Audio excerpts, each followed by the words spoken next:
Oi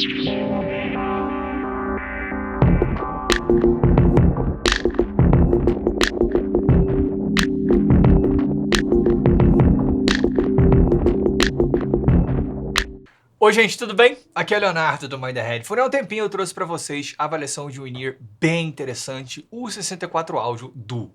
Se você não tiver visto e quiser saber mais sobre a empresa, que tem uma história bem interessante, dá uma olhada aqui em cima.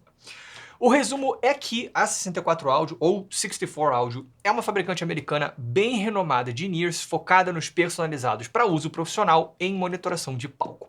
Eles não são tão populares quanto o Ultimate Ears ou o JH Audio, mas são bastante grandes. Cara, Beyoncé, John Mayer, Bon Jovi, Jay-Z são alguns dos artistas que usam fones da marca. O Duo foi o primeiro modelo deles que eu testei e eu sinceramente adorei. Não é um fone para quem busca a sonoridade mais equilibrada do mundo, porque ele tem uma tonalidade que é bem específica, tá? E que foge muito do que a gente costuma ver no mercado, principalmente o atual, né, que é movimentado pelos Hi-Fis, mas é sensacional. É um in-ear aberto que me impressionou pela sonoridade gigantesca. Ele é intenso, é grande, é envolvente, é realmente sensacional. E a parada é que eles acabaram de lançar um novo modelo mais de entrada na linha Universal. Eu tô com ele já tem alguns bons meses já, mas eu não podia falar nada pra vocês até o lançamento oficial, que foi na semana passada, então agora eu posso. O fone é esse aqui. É o 64 Audio U4S. Ele custa $1.000, então obviamente não é um fone barato, mas a 64 Audio é uma marca de fones high-end e o 4S é de entrada para os padrões deles, tá? Da mesma maneira que, sei lá, Ferrari F488 GTB é a Ferrari mais de entrada, vai custar R$5 milhões. Não adianta você querer que ela custe o mesmo que um Renault Kwid. Então aqui é exatamente a mesma coisa. Bom, ele é um in-ear híbrido com um falante dinâmico e 4 armaduras balanceadas por lado, com várias daquelas tecnologias sobre as quais eu falei no vídeo do Duo. Pelo que parece, a 64 Audio é uma marca que investe bastante em pesquisa e inovação, então eles têm várias patentes de tecnologias que buscam resolver limitações que você costuma encontrar em fones de ouvido, principalmente em in-ears multidriver como esse. Por exemplo, ele tem o lead, que busca linearizar a curva de impedância, o TIA, que busca diminuir ressonâncias e aumentar a extensão dos agudos, e o Apex, que traz módulos intercambiáveis que mudam como ocorre a ventilação do fone, o que muda tanto o isolamento quanto a resposta nos graves. Ele foi enviado pela própria 64 Audio e hoje vou falar para vocês o que eu achei dele. O link está na descrição, caso você se interesse. Bom, a experiência de unboxing é a mesma do Duo, praticamente. Então você tem uma caixa que é bem bonita, tá? Com uma boa apresentação. Gostei.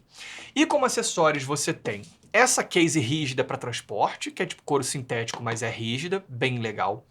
Uma boa seleção de ponteiras, que vem nessa pecinha aqui interessante. Um adesivo, que eu não sei onde é que eu coloquei, infelizmente. Um conjunto de 4 pares de módulos Apex. Você tem os M20, M15, M12 e MX. São esses aqui, né? Vem nesse suportezinho, o outro par tá no fone. Também inclui essa ferramentinha aqui básica para limpeza e um clipe para prender numa camisa. Então, cara, é uma boa seleção de acessórios, mas nada de outro planeta para um fone dessa faixa de preço. Já o fone, ele segue o formato básico, cara, da maioria dos outros 64 áudio universais.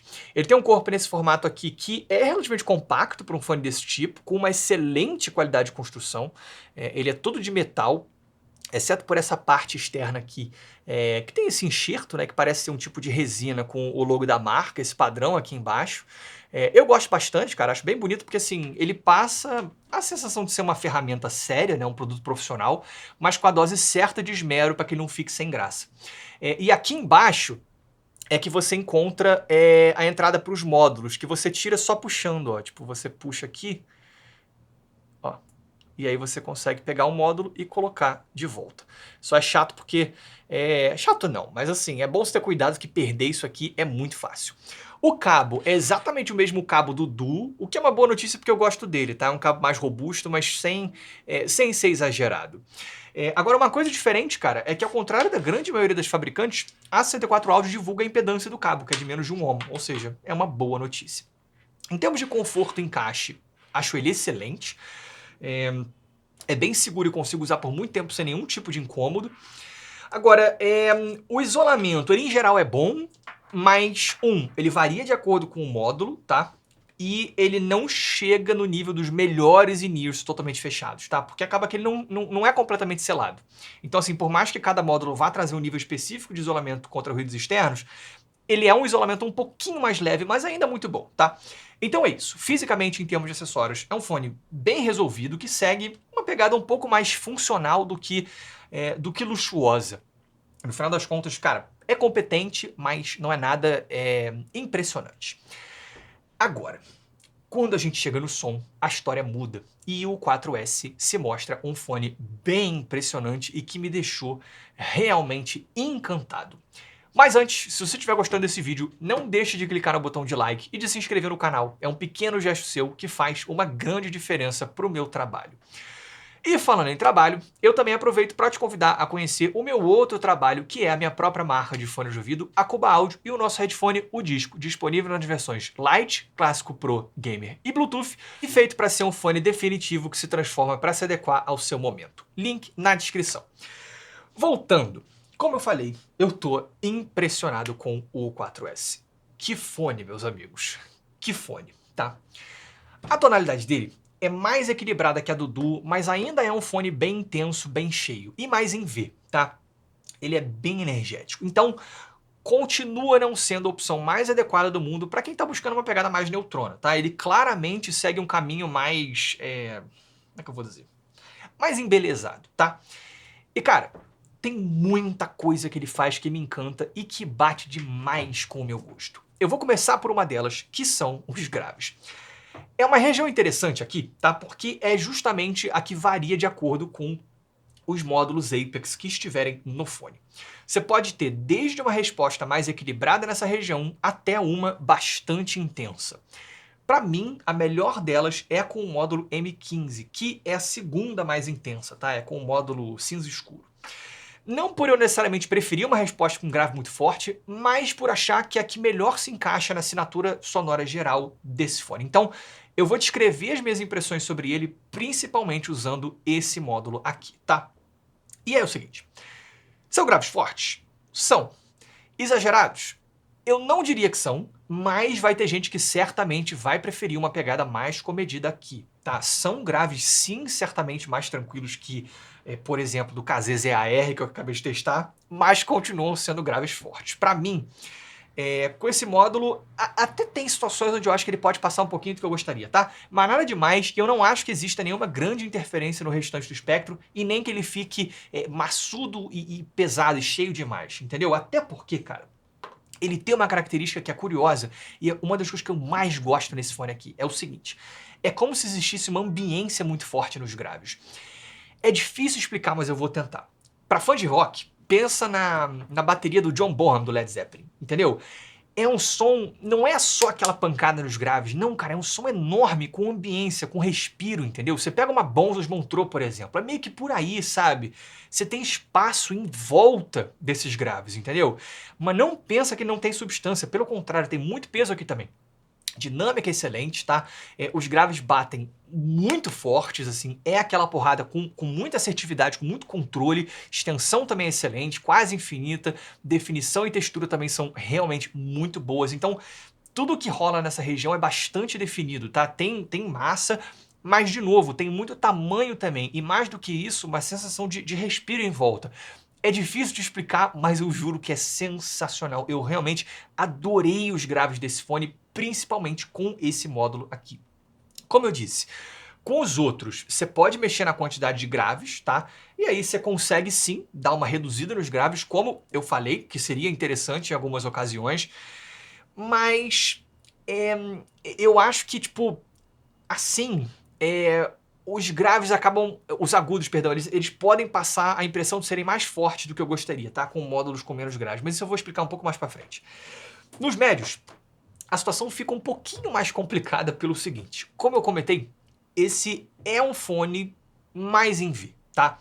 Eu não acho que seja um V pronunciado, é algo como um 7 Hz Timeless, aquela pegada mais energética, mas sem som artificial.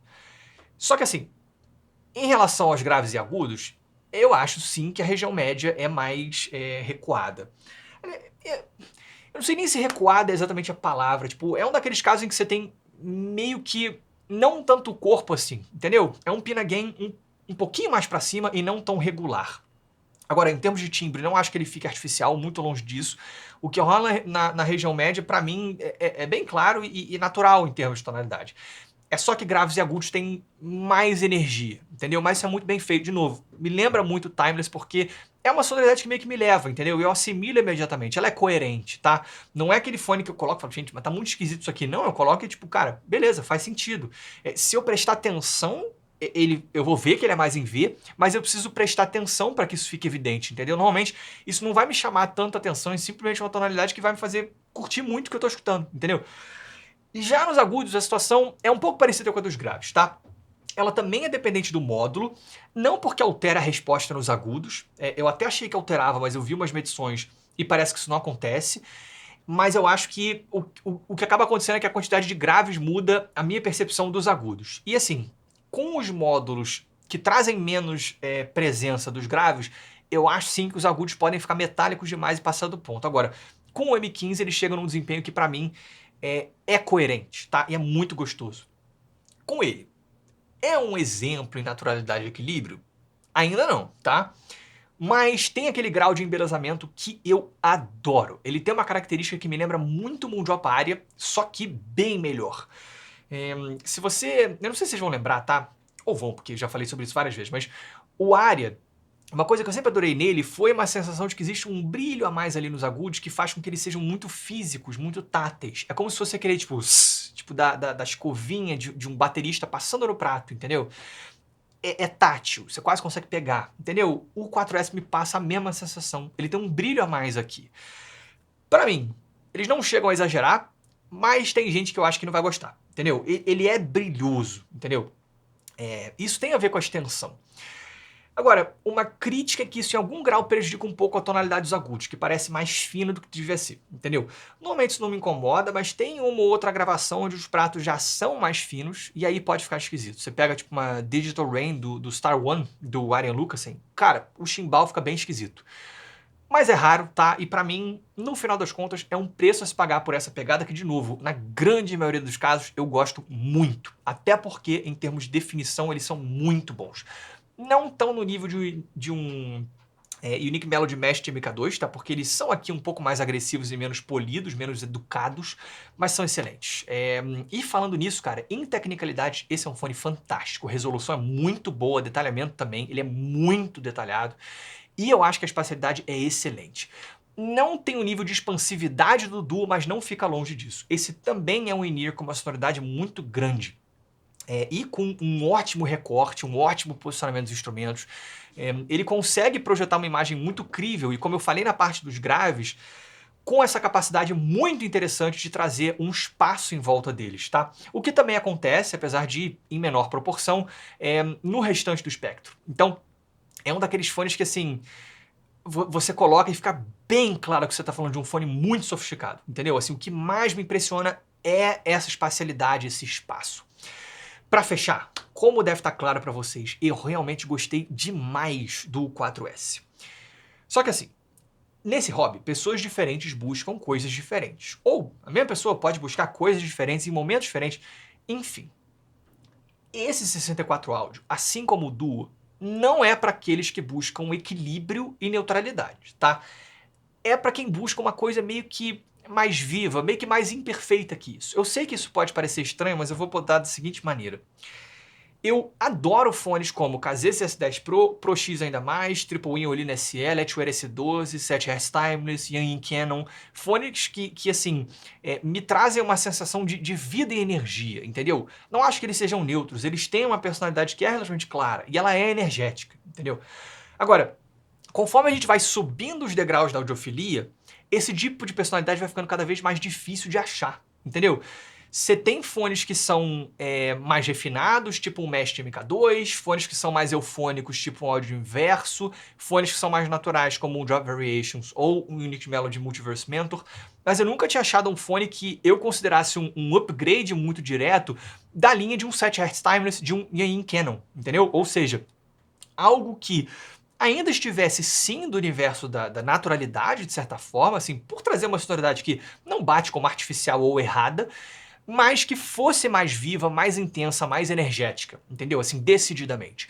E é isso que esse fone faz. É um 7 Hz Timeless ou um em Canon, um fone que eu amo em esteroides. Vai fácil para a lista de recomendações.